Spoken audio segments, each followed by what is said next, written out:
Então, deixa eu chegar mais gente aí. Tá chegando. Tem gente chegando. Eu também não quero concorrer com ninguém, né? As pessoas... Eu faço a qualquer hora e, enfim, quem não puder ver agora, tiver coisa mais importante para fazer, pode assistir depois, não tem problema nenhum. Então, eu fiquei uns dias cuidando só do trabalho. Tem que sobreviver, né? Como eu não sou um youtuber profissional, eu morreria de fome se fosse viver de YouTube, não. Mas informação, aquilo que eu sei, opinião gratuita e descompromissada, compromisso com a verdade, mas descompromissado com o comercial. Essa eu tô... Elisete, diretamente de BH. Adão, bom dia, Adão.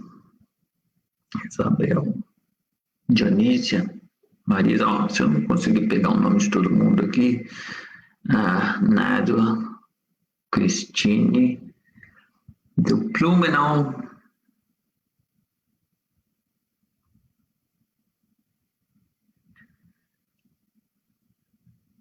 Fábio, Rita, Lima, Thiago de Concórdia, Ulisses, Juraci, Marlise. Já tem Ulisses, enfim, tem bastante pessoas, aí já dá para começar a falar. Pessoal, o pessoal está falando muito dessa história aí do Aras, né? De ter reaberto esse caso do Tacla Duran, que está uma revanche. Fernanda Santos, São Paulo.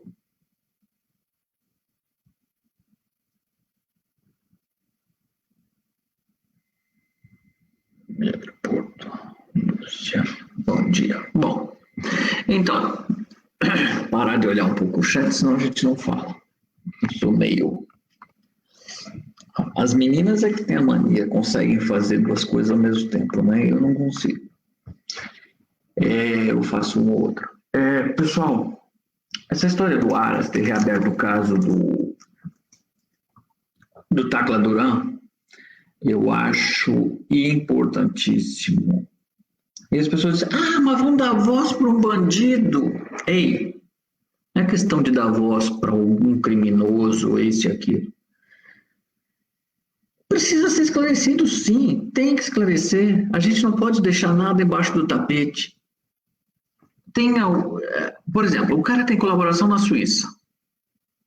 Por que os suíços escutaram o cara e a Lava Jato não quer escutar? Primeiro ponto. Segundo ponto, o cara diz ele que recebeu uma proposta para pagar para ter a sua delação aceita. Primeiro, se ele aceitou a pagar, ele estava reincidindo no crime. A gente tem que olhar todos os pontos, a gente não pode simplesmente... Então, assim, se ele aceitou pagar, aí já tem mais um crime na conta dele.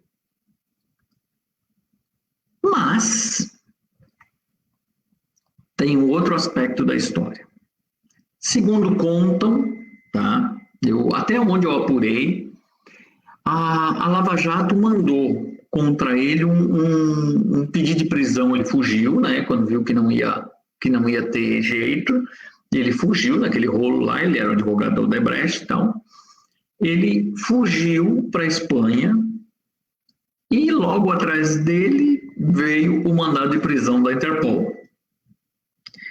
E aí ele, com esse mandado de prisão, ele já tinha, segundo ele, uma negociação em andamento com a Lava Jato e já tinha feito um primeiro depósito, já tinha feito um pagamento para ter a delação dele aceita e resolver o caso dele. Estranhamente, bom, ele ficou, parece que 70 dias preso na Espanha.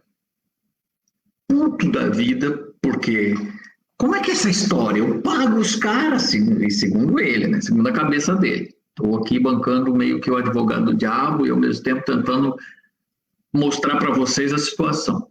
Ele se depara com a situação, poxa, eu estou pagando, eu fui extorquido, fui achacado, eu estou pagando, e me chega um mandado de prisão aqui da Interpol? Peraí.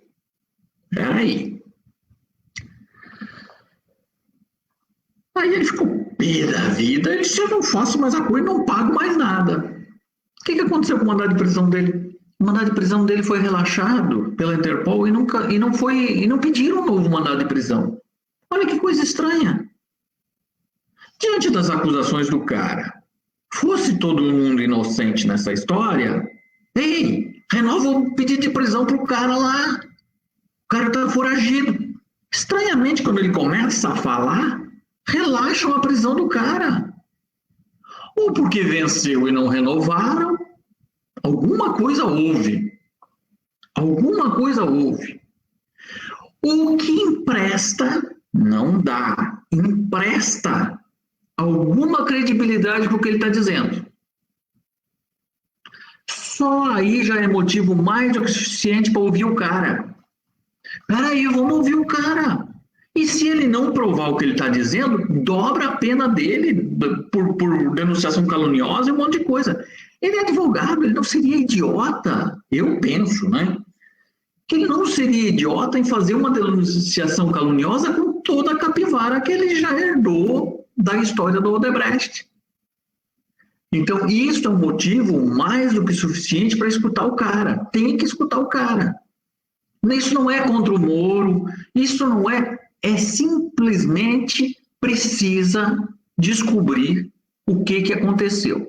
Se for verdade, bom, até para mim, tá? Até para mim, eu nunca tirei o crédito da Lava Jato. Acho que a Lava Jato, já falei para vocês várias vezes, deveria existir institucionalmente em cada estado, não num núcleo, uma célula num canto, altamente suspeito. Este lugar altamente suspeito é o caso que não resolveu direito o caso Banestado para aliviar políticos e para fazer queima de arquivo da agência onde detinha as contas CC5 em Nova York. Então, peraí. Não era o lugar mais isento para ter operação, mas uma vez que teve a operação, vamos lá. Tem os feitos. Tem bons feitos. Ah, mas prender o Lula foi um bom feito? Olha, prender corrupto é sempre um bom feito. Ah, mas é verdade, ele é corrupto mesmo, restou provado. Mas, olha, eu acho, é minha opinião, que 80% do mundo político do Brasil hoje é comprometido com a corrupção. Alguns ainda estão com medo, né? Estão com medo porque sentiram, deu uma chacoalhada. Mas no Brasil, em que você compra o guarda de trânsito, já restou provado outras vezes, tá? Você compra o juiz. Nós tivemos vários casos do juiz, e o juiz, quando ele é comprado, quando ele é pego na corrupção, eles aposentam o cara. Se você olhar como funciona no Brasil, tem jeito. Vou fazer um parênteses e contar uma historinha para vocês. Eu sempre neguei qualquer propostinha. Só teve 2 vezes na vida que eu fui obrigado a ceder, porque eu vi a coisa ficar feia. Vou contar a primeira para vocês. Meu pai estava morrendo com câncer no estômago. E o médico, ninguém queria operar. Eu chamei para mim, meio tentando ser o herói, sabe? Eu vou salvar meu pai. E os meus irmãos, todo mundo na família, falei, ei, ele está desenganado. Tu vai causar mais sofrimento para ele. E o médico, sei lá se aventureiro, o que é, disse, não, olha, eu consigo. Nós vamos cortar aí metade do estômago, ele tinha um câncer no estômago, nós vamos cortar metade do estômago, vamos operar ele. Só que ninguém, nem o SUS, e corretamente, se a gente for avaliar, o SUS não queria pagar essa aventura. Tinha uma forma de fazer. Esse médico disse, olha, eu faço, mas tu tem que operar no hospital do amigo meu, o hospital te cobra metade e a outra metade você tem que conseguir uma IH, porque senão ninguém vai aceitar o teu pai. Ninguém, porque ele pode entrar semanas, meses em coma e ninguém vai querer pagar esta conta. E você também não vai conseguir pagar. Bom, eu estava entre a cruz e a espada. Só tinha uma maneira. O prefeito deu a IH. E assim, era tipo, ele era vida ou morte. Ele ia entrar na cirurgia às 6 horas da manhã, nesse hospital, e 6 horas da manhã tinha que alguém chegar na porta do hospital com essa IH, com essa autorização, senão ninguém começava a cirurgia.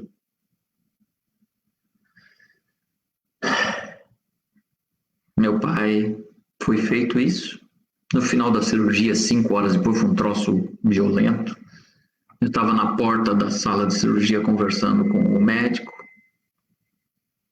ainda tirando paramento, tirando tal, passa meu pai na maca para ir para o CTI. E daqui a pouco alguém bate no ombro do médico, doutor. Chamaram ele volta 1 hora depois, ele dizendo, olha, deu complicação, ao acordar da anestesia ele teve um AVC, e agora é o seguinte, é esperar. Se em 5 dias ele não voltar, começa a falência de órgãos e, desculpa, mas, enfim, provou que foi uma aventura. E eu perdi meu pai no 5º dia. 5º dia ele começou a animar e tal, mas morreu. Isso que aconteceu, de ter que usar um político para conseguir um documento, isso é errado. Tenho vergonha disso, é errado. Eu quis tentar. E isso que eu estou contando para vocês, isso acontece com muita gente no país inteiro. Acontece com muita gente no país inteiro. Então,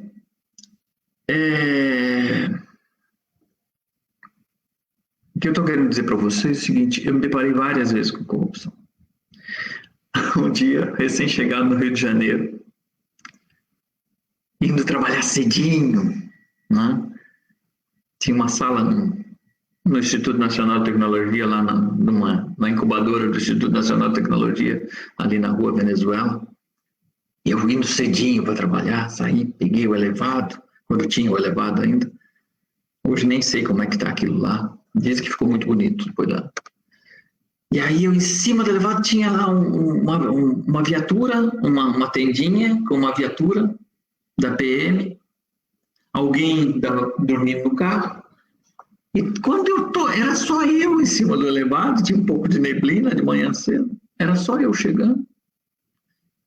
E aí quando eu estou me aproximando, o cara sai daquela tendinha e eu, por azar, o documento do carro estava em dia, estava pago, só que em vez de botar no porta-luvas o documento do ano, eu coloquei, estava ainda com o documento do ano anterior. E a placa era de Santa Catarina. O guarda deu a volta no carro e tal, chegou na janela. Ah, o senhor é estrangeiro. Estrangeiro, para mim, é fora do país. Mas lá ele falou estrangeiro porque eu era de Santa Catarina. Aí... O documento, por favor. Papel. Né? Entreguei o documento pro cara, ele olhou, mas o documento tá errado. Aí eu fui correndo no porta-luva, olhei, sim, é verdade. Aí disse, bom, o que o senhor vai fazer? O senhor vai multar? Não. O senhor acha que eu vou incomodar o sargento que está dormindo ali na viatura? Não. Adoraria que o guarda estivesse escutando essa live. Não vou ali, eu vou incomodar o sargento, fazer papel, chamar reboque, Não, mas eu vou fazer o quê?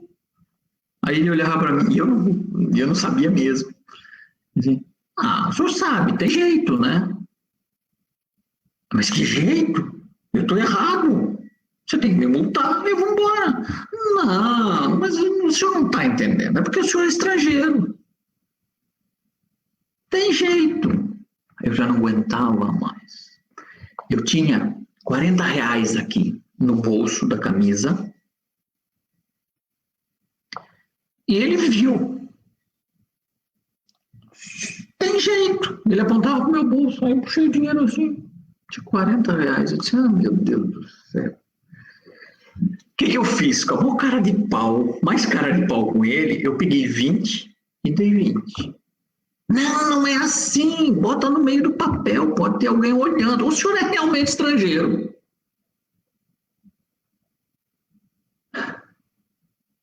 E eu disse, e por que tá me dando só 20 se você tem 40? Eu disse, não, é o meu café da manhã. Eu tentei ser o mais cara de pau com ele da maneira que ele estava sendo comigo. Bom, ele pegou aqueles 20 e me deixou ir embora. Eu corri, peguei o documento, botei no carro, nunca mais tive problema. Sinto vergonha, mas eu comecei a ficar com medo da situação, tamanha a pressão do cara. Vocês sabem que isso é Brasil. Então, o que eu estou querendo dizer? A autoridade brasileira, esse sistema que nós temos no Brasil hoje, tem também no judiciário. Esse advogado, Tacla Duran, ele precisa ser ouvido. E se ele não provar, ele tem que responder. Mas parece que já tem provas, porque o COAF, vocês lembram a história do COAF lá atrás? O COAF identificou o pagamento dele para um escritório ligado à turma, alguém da Lava Jato. Um amigo, ou parente, ou muito próximo do juiz. Ou da mulher do juiz, uma coisa assim. Então, pessoal,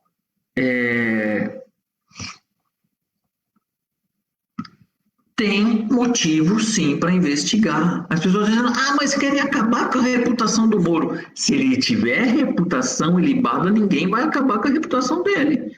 Vai restar provado que não tem culpa, que não tem problema, e acabou. Por que este medo? Por que esse desespero? O Deltan desqualificando. O Deltan era office boy do Sérgio Moro. As gravações lá do Intercept provaram isso. As mensagens, né? Ele era office boy do... Então, peraí. Pessoal, quando eu falo dessa maneira da Lava Jato, não estou querendo desqualificar a operação. Eu acho que o Brasil precisava dessa chacoalhada que aconteceu. Mas a gente também não pode dar cheque em branco, porque nós temos um problema no Brasil. E eu aprendi isso quando eu saí do Brasil a primeira vez. Primeira vez eu comecei a viajar para a Suécia. Eu já falei para vocês em outras lives. O juiz vai de bicicleta para o trabalho. O juiz não vem da aristocracia, mas ele vem de uma sociedade plana. Mas isso é socialismo? Chamem vocês o que quiserem. Mas não é essa história que, se você é da aristocracia, você pode brincar de ser autoridade. E dali para baixo, em várias castas. Tanto que vocês veem a divisão que tem na PF. Os delegados vivem numa casta e os agentes vivem em outra.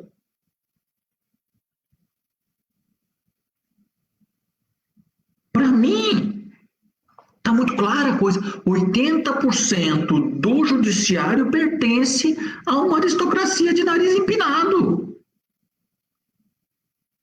Só que me parece que esta turma está pior do que seus ancestrais, os coronéis.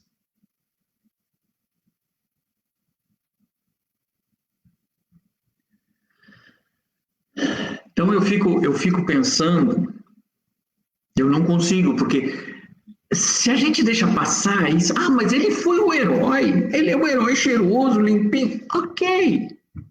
Não fez mais do que obrigação, ele ganha para isso. Agora, se houver corrupção ou se tiver indício de coisa errada precisa ser apurado. Porque hoje nós estamos falando de vítimas de grosso calibre, desse sistema judiciário politizado, partidarizado. Mas isso que acontece em várias escalas. E eu venho falando isso há muito tempo. Você vai lá para o interior, o teu juiz vai ter dono. Não são todos. Tem caras ilibadíssimos da magistratura, e assim como tem no Ministério Público, e dentro da Lava Jato tem gente séria. Tem gente séria na Lava Jato. Agora, a gente não pode, tá? A gente não pode passar a mão para ninguém. Aí as pessoas estão falando,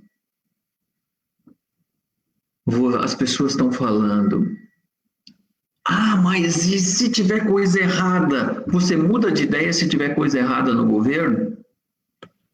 Olha, eu acho, tá, que a máquina, o mecanismo, ele está muito corrompido. Está muito.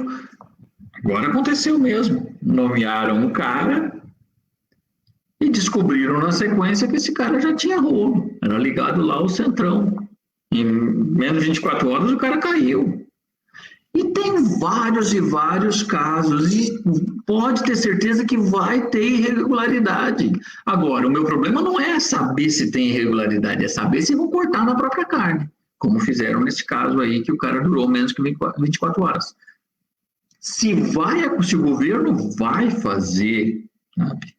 Se o governo vai cortar na carne, eu vou aplaudir. Se não cortar na carne, eu vou criticar. Mas eu estou vendo uma grande diferença. Eu não posso ser canalha em dizer, eu não reconheço este governo e eu vou fazer oposição desse governo por fazer oposição. Não. Como eu falei, eu apoio este governo enquanto não houver nada errado. E queira Deus que a gente vai conseguir, que o Brasil vai melhorar e que todas as máscaras vão ser derrubadas. Todas as máscaras vão ser derrubadas. É isso que a gente tem que torcer nesse momento e tem que lutar por isso. Com relação, para não ficar muito longa a live, com relação à história dos antifas, né? Pessoal, eu só tenho uma opinião para isso. Você saiu para a rua para quebrar, depredar, saquear, machucar. Você não é democrata nem aqui, nem no inferno, talvez no inferno, sabe? Não. Você é um contraventor, você é um bandido. Sabe? Quem sai para a rua para fazer mal ao próximo, a comerciantes, a quebrar vitrine, a depredar o patrimônio público, sabe? A mídia santificou o Moro para nos enganar. Joaquim, nós todos santificamos. Nós temos culpa. Não todos, porque os petistas estavam com isso aí entalado na garganta até agora. Ainda estão. Mas nós temos que fazer o meia-culpa, sim. Nós temos uma mania de endeusar. Pessoal, vamos apoiar quem tiver que apoiar. O cara merece o incentivo, o cara merece o aplauso por estar trabalhando? Merece. Mas cuidado, a gente tem que estar atento à manipulação, sabe? A gente precisa estar atento à manipulação, e isso vale para todo mundo. Todo mundo, fiquem atentos. Eu vou deixar uma mensagem para vocês, tá? Olha só, não existe crime que não possa ser resolvido. Só depende da boa vontade da autoridade. Olha o caso da menina lá em Portugal, que estava há anos, os caras na Inglaterra há anos investigando. A polícia portuguesa não deu jeito. Ninguém deu jeito. e os ingleses lá, para dar uma resposta para a sociedade, porque já estavam quase pensando que os pais eram responsáveis pelo assassinato da menina. Agora descobriram.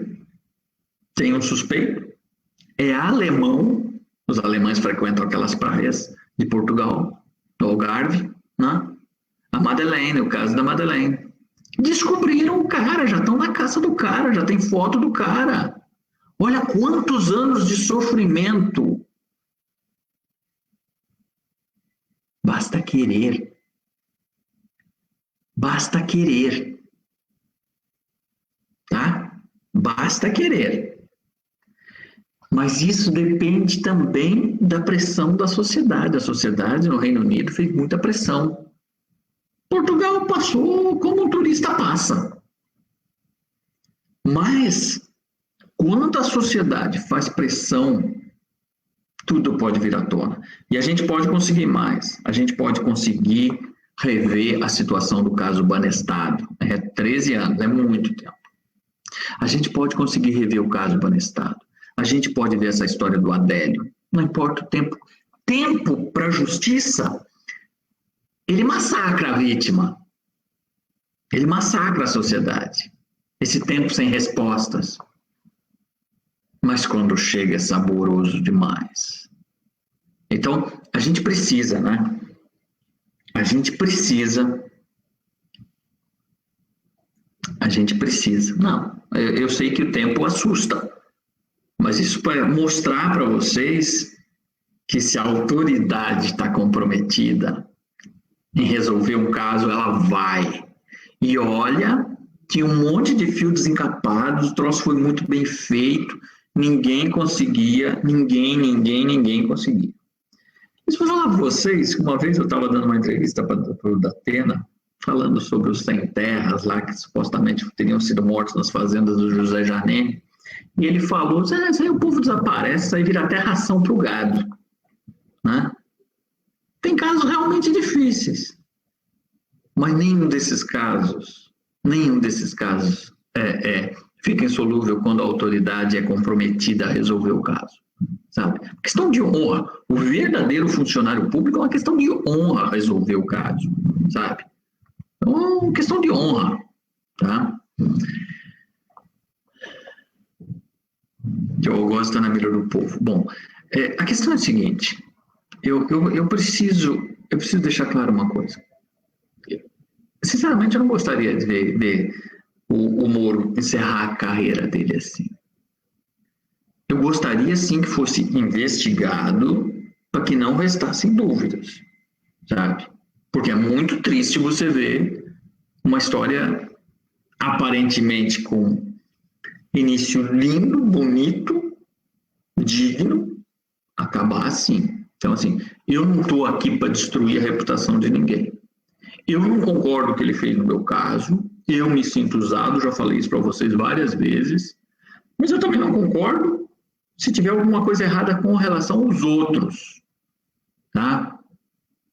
Eu fui tratado nos bastidores da Lava Jato por bandido. Eu não sou. Todos os meus erros, eu não tenho vergonha nenhuma de chegar e contar. Aconteceu por isso.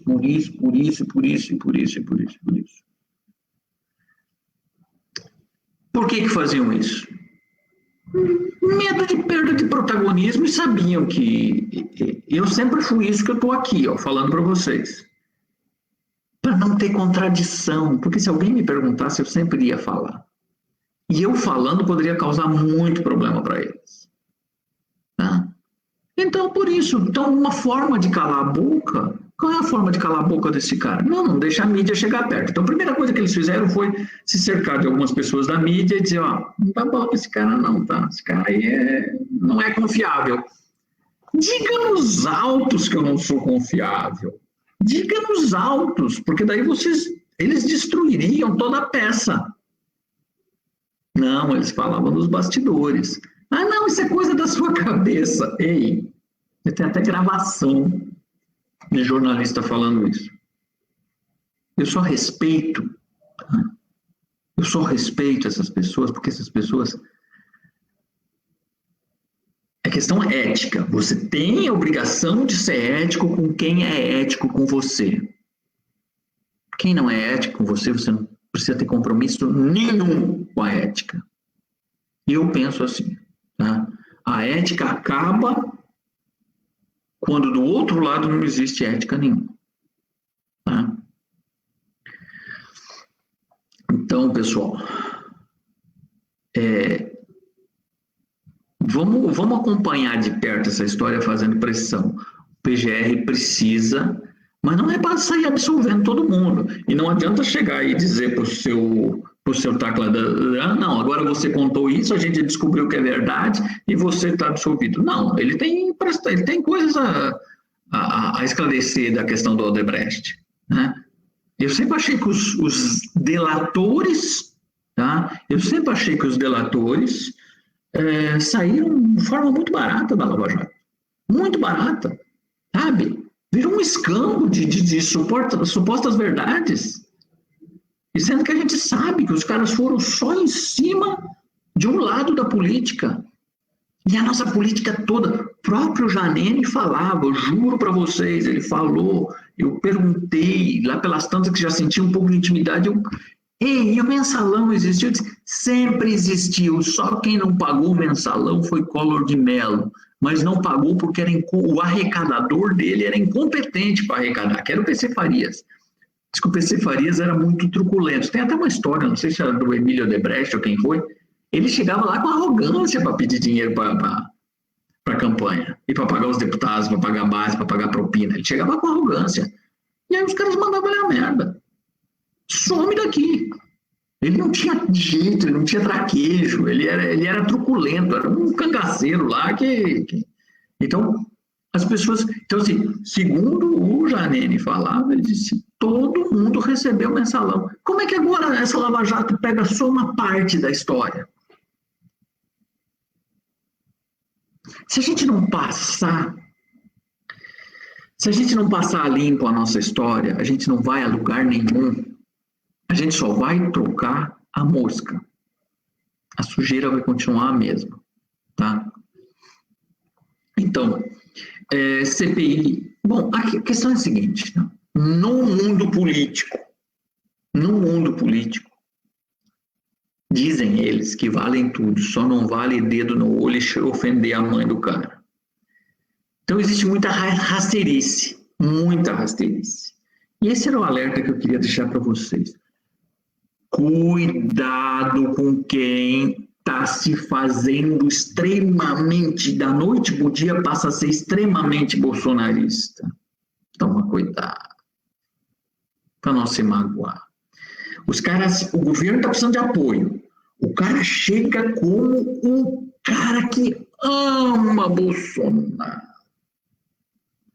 No passado foi Fêmen, foi isso, foi aquilo, foi pessoalista, foi não sei o quê. E hoje ele ama Bolsonaro, ele se converteu ao bolsonarismo. Vai se infiltrar e vai dar o golpe. Eu não consigo ver diferente. Posso estar errado. Tá? A rasteirice no mundo político aí do baixo clero é asquerosa e nojenta. Tomem cuidado para não se magoarem. Cuidado com aquele amor de devoção extremamente pegajoso que acontece da noite para o dia. Quem está na estrada com o Bolsonaro desde o início, vocês não precisam ter medo. Mas quem cai de paraquedas e vira bolsonarista da noite para o dia, a gente sabe como é que chama isso, né? A gente sabe. A gente já tem vários casos aí na história, né? Tem muito. Fiquem atentos para não sofrer. Quando o cara vier muito pegajoso, puxa a capivara do cara lá na internet. Oh, mas esse cara aqui estava num protesto, não sei do que. Esse cara aqui deu uns like no PT, deu uns like no PSOL. Tome cuidado, tá? Eu, na internet, eu tenho amigos em várias tribos. E eu fico averiguando todos. Vocês vão encontrar expoentes com juízo em todas as tribos. cara com juízo, o cara o expoente que não se contamina, ele vai chegar no dia seguinte ou vai calar a boca ou vai criticar alguma falha. Ele não é aquela coisa visceral que o cara chega e sabe, aquele chiitismo. Não. Não. Então, assim, aquilo que você sabe, não, eu vou conversar com o cara tem um viés meio de esquerda, mas ele foi isso a vida inteira. Esse sujeito ali é bolsonarista, mas ele sempre foi bolsonarista desde o início da luta do Bolsonaro, quando ele nas viagens sentava no chão do aeroporto para olhar o celular.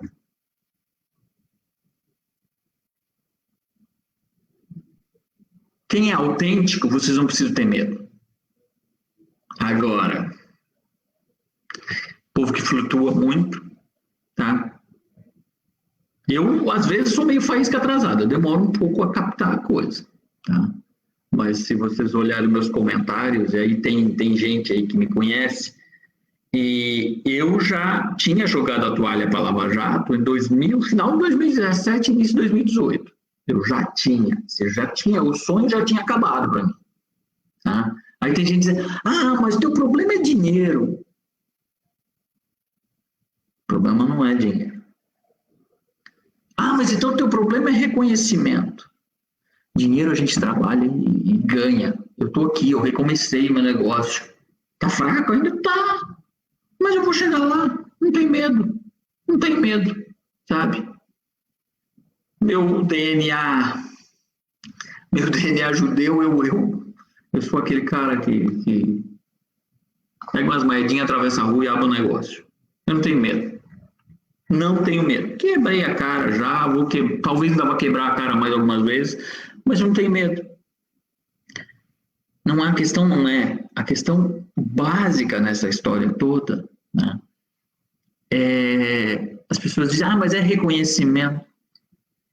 Já foi. Reconhecimento era lá atrás, quando eu pedi para ficar e que me dessem proteção e um monte de coisa acontecendo e os caras rindo da minha cara, me chamando de exagerado. Lá sim seria reconhecimento, sabe? Dizer, primeira coisa que disseram, tá? Primeira coisa que disseram é avaliação de risco só para dignatário. Isso são palavras de um procurador do Ministério Público na Lava Jato. Diz ele que foi a Polícia Federal que falou. Isso resta esclarecer, porque a Polícia Federal nunca me falou nada disso. A Polícia Federal sempre deu uma de lisa e tal, enfim, mas nunca falou nada de concreto. Mas isso quem disse foi um procurador da Lava Jato. Olha, a Polícia Federal disse que só faz avaliação de risco para dignatários. Quer dizer que eles te envolvem num problema federal, não fui eu que pedi para estar lá. Meu caso foi em 2008, 2009, aí acorda um monstro em 2014, completamente atemporal, véspera de uma eleição, me botam numa treta para petista me chamar de tudo e mais um pouco, sendo que o meu rolo não era político. Eles, nós só avaliamos riscos para dignatários. Só para autoridade. Então, assim, reconhecimento, possibilidade de reconhecimento, isso já foi. Acabou, perderam a oportunidade. Perderam a oportunidade. O Sérgio Moro, lá pelas tantas, num despacho que está aí pela internet, ele disse que fui eu que possibilitei a Lava Jato seus desdobramentos. Em público, ele nunca teve coragem de falar. Isso que ele foi pressionado uma vez, vocês procuraram um vídeo na internet, teve um rapaz da Transparência Internacional, o Bruno Brandão, que perguntou para ele sobre o meu caso. Ele cortou voltas e tal, sem citar nomes, e já foi para outro assunto. Tá? Nunca falaram. Eu era um ilustre desconhecido para esta gente. Não me importo. Não é esse o problema. Tivessem sido eles éticos e o Ministério Público tivesse sido respeitoso comigo. Não precisa, eu não pedi nada. que não pudesse ser feito. Eu não pedi nada que não pudesse ser feito. Não, eu fui desrespeitado por essa gente. E é isso que eu cobro. E eu acho que ninguém pode aceitar. Mas ninguém pode aceitar. Aí os caras estão pedindo aí, os caras pedem aí, tem gente advogando, né? Tem gente advogando para bandido, né? Tem procuradores pedindo melhores condições para encarcerados. Vítima? Testemunha? Não tem o mesmo tratamento. E se vocês observarem o que a Lava Jato fez, ela trata todo mundo por colaborador. Ela acabou com a figura do delator, ela não usa a figura do denunciante, ela não usa a figura, é tudo colaborador, para botar tudo no mesmo saco. Quem é bandido e quem não é, está tudo no mesmo saco. Colaborador. Tá? STF, bom, STF realmente virou piada, né? Virou piada. Mas eu estou para dizer para vocês ali, a gente salva uns 20% do STF, a gente salva. Tá? Mas aquelas figuras lá de sempre, aquele que o Saulo Ramos já tinha nominado, né? Escatologicamente, e alguns outros, até o Marco Aurélio saiu pedindo calma, sabe? Enfim. Eu vi a charge do Carlos Fernando. Olha, esse senhor me causa repulsa, sabe? Esse senhor me causa repulsa. Eu tive pouco contato com ele, acho que uma vez por telefone, talvez. E uma vez eu olhei na cara dele, que eu ia conversar com o Januário Paludo no gabinete dele, e eu olhei na cara dele. Nossa Senhora. Quero nem falar para vocês o que eu senti e o que eu sinto. Aí depois vem esse monte de senhoras aí, meninas na internet que receberam chavecada dele. Que coisa mais deprimente, pelo amor de Deus. Ai, deixa pra lá.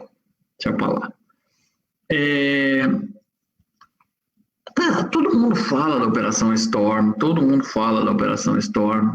Eu confesso para vocês que eu não encontrei nada que sustente isso, tá? Eu não encontrei nada que sustente, mas eu continuo buscando para tentar entender essa treta toda. Com relação à questão dos Estados Unidos, a gente já sabe que os democratas, né? Os caras que amam a democracia, soltaram a cachorrada toda, usando o nome dos coitados dos negros, que sempre foram vítimas de... Não todos, né? Tem gente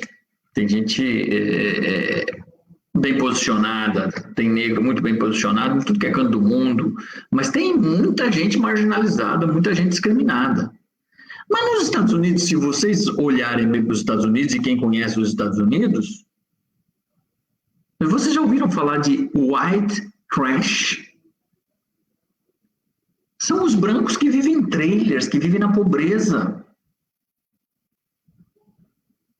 Tem branco que vive em situação pior do que negro nos Estados Unidos. Completamente desassistidos. Lá são pessoas que... Mas é quase... Sabe? Toda cidade tem um acampamento de trailer de white trash, que os americanos mesmo nominam assim. A sociedade americana é desigual. Não pense que é um país rico e tal, enfim. É um país desigual. Era isso, pessoal. Cuidado com a Sarah Winter. Bom, eu não citei nomes aqui, mas fiquem espertos, tá? Fiquem espertos. Eu não confio em ninguém que tombou de amores pelo Bolsonaro da noite pro dia com o passado, tá? Eu não acredito.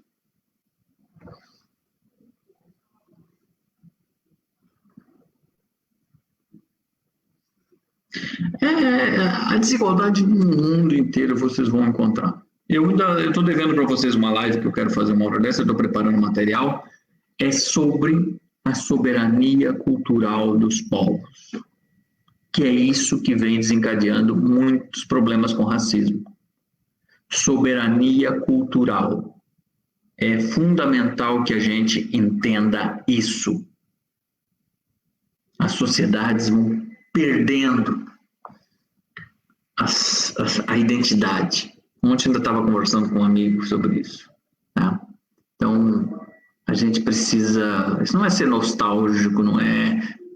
eu acho que isso faz parte do conservadorismo, a gente observar valores que a sociedade perde, não só na educação, mas na cultura de uma forma geral. A gente começa a perder coisas. Tá? Então, essa soberania cultural, ela é muito importante. Agora a gente começa a perder a soberania cultural também para os chineses. Já perdeu para outros povos e vai continuar perdendo. Isso é no Brasil, isso é na Europa, isso é em tudo que é canto do mundo. Pessoal, bom dia. Obrigado por me escutarem. E qualquer hora dessa a gente conversa mais um pouquinho. Tá bom? Agora eu preciso dar uma trabalhada aqui. Tchau, tchau. Bom dia. Eu não consigo responder todo mundo. Cássia. Olha, a questão é a seguinte. O jovem brasileiro com nacionalidade portuguesa, olha, o que eu sinto diferença em Portugal, do Portugal para o Brasil, rapidinho, Portugal é um país barato para se viver. A especulação imobiliária está começando para a região de Lisboa e do Porto e tal, mas é um país barato para se viver. E se a pessoa tem um veio empreendedor, a pessoa se vira. Como diz o português, desenrasca, né? E é um lugar maravilhoso. E com cidadania portuguesa, o português é muito bem visto no mundo inteiro. É visto como gente séria, no mundo inteiro. Sabe? Aqui onde eu estou tem comunidade portuguesa, eu conheço comunidades portuguesas na Escandinávia, eu conheci português na China. Português, tá?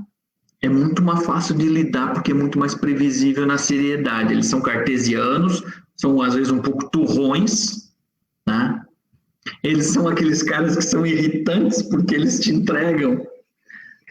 Eles são capazes de você tomar um cafezinho e ele te entregar uma fatura impressa que aparentemente a fatura custa mais cara do que o café, mas tudo certinho, tudo certinho. Eu adoro trabalhar com português por causa disso, porque eles são organizados com centavos, como houve muita pobreza lá, eles são extremamente, e é muito mais previsível. O Estado é tacanho. Por exemplo, onde eu estou, eu pago, sei lá, 15% de imposto sobre o imposto único, e lá é 23% de IVA, né? Mas também é previsível. O Estado não rouba mais do que está estipulado. Então, não tem surpresas. Tá? Brasileiro, olha, tem brasileiros fantásticos no mundo inteiro, a gente tem nomes fantásticos não é verdade que o brasileiro é mal visto no mundo, mas é verdade também, isso acontece com qualquer povo, é que é muito fácil você encontrar brasileiro, como eu já encontrei em vários lugares, vivendo em gueto. Tem brasileiros nos Estados Unidos que depois de 15 anos não diz nem hi nem bye. Tá? Eu sou contra isso. Acho que você chega num país, você tem que se integrar. Você não pode ficar vivendo... Você precisa se integrar. Você é a visita. E quando você é visita, você tem que se integrar ao sistema. Né? O Brasil vai demorar um pouquinho, mas o Brasil vai ser um grande país ainda. Tá? Não é para hoje. Bom dia. Grande abraço para vocês. Vou nessa. Tchau, tchau.